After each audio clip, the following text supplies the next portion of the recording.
was my thumb. Hey guys, today's Tuesday, once again. So, let's get right to it then. This week we're going to talk about Power Rangers Megaforce. There are two ways we need to look at Megaforce, and I'll get to that in a second. First, the background information. Power Rangers Megaforce is the 20th and 21st seasons of Power Rangers.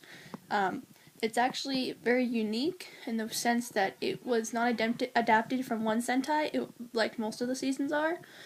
It was adapted from two different Sentais. So each season of Megaforce, we have Megaforce, which was adapted from Tensu Sentai Go Seiger.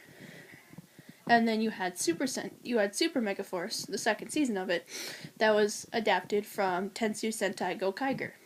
Why is this? Well, here's the thing. See, Megaforce is the 20th, like I said, it's the 20th, 21st seasons, and it's also the 20-year anniversary of Power Rangers when they started making this season. Power Rangers was started, like I said, in the very first video way back then, in 1993. It was 2013 when they first made the first Megaforce, and so they were like, we're gonna do something special. This is the 20th anniversary here. They tried.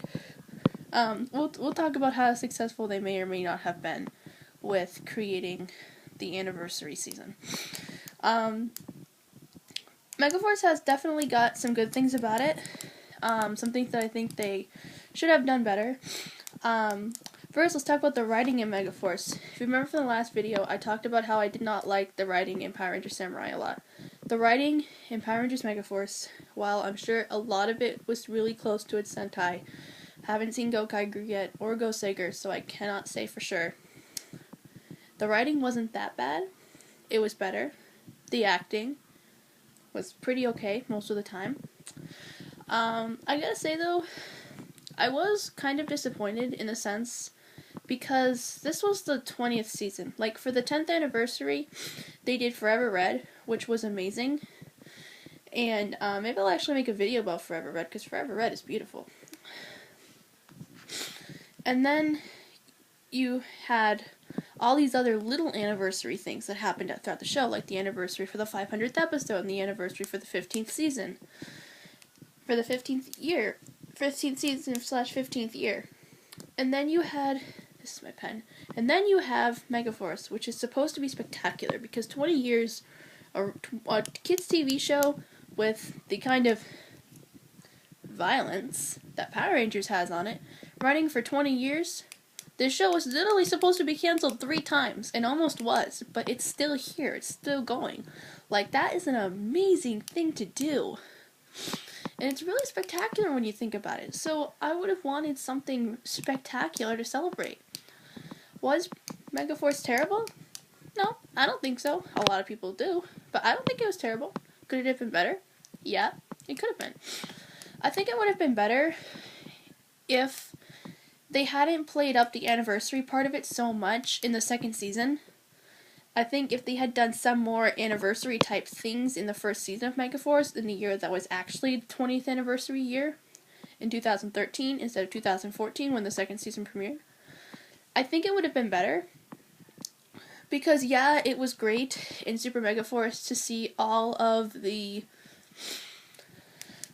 legendary modes where, like, they would become the past Rangers that have been before them, and it was great to see all those powers being used again, and I was totally fangirling every episode, because it was like, oh my gosh!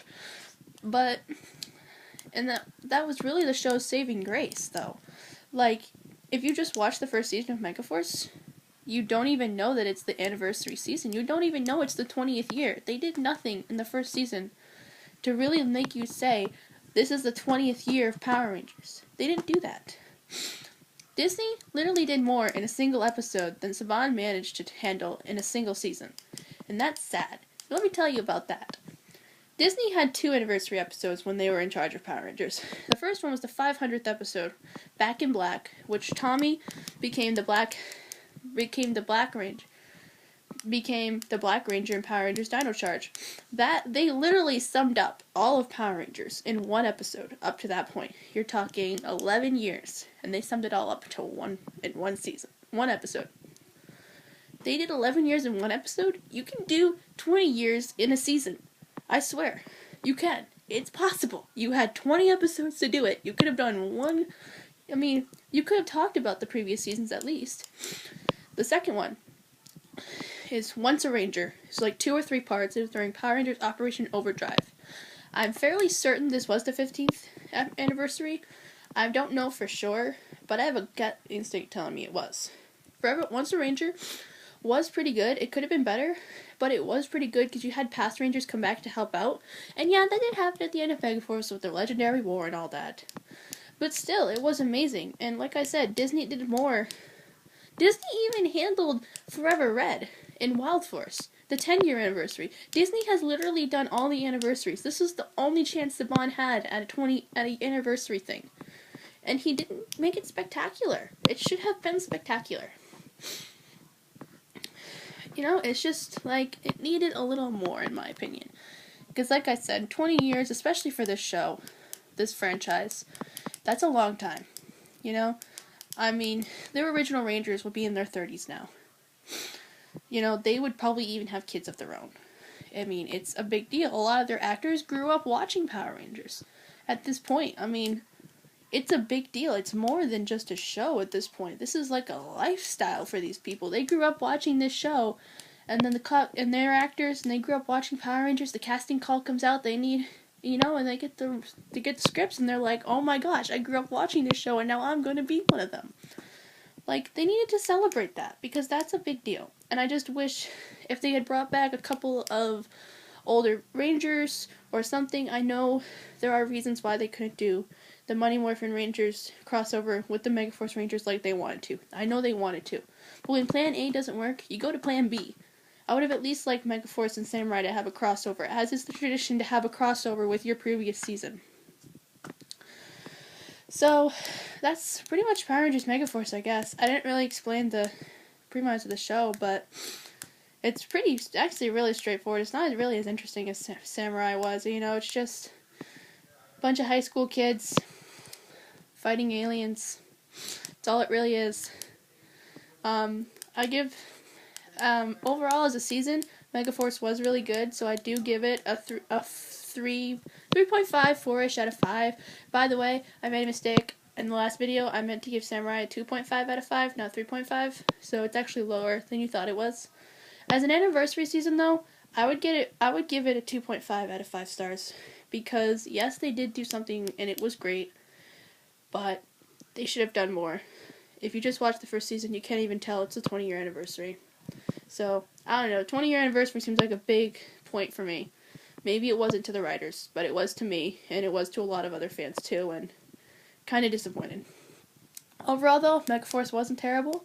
I'm looking forward to Dino Charge, which is the next season, and oh my gosh, the theme song is beautiful. Alright, that's all we have time for today. I don't know what we're going to talk about next week, but we will find something. Alright, I guess that's it. I'll see you guys next Tuesday, and may the power protect you all.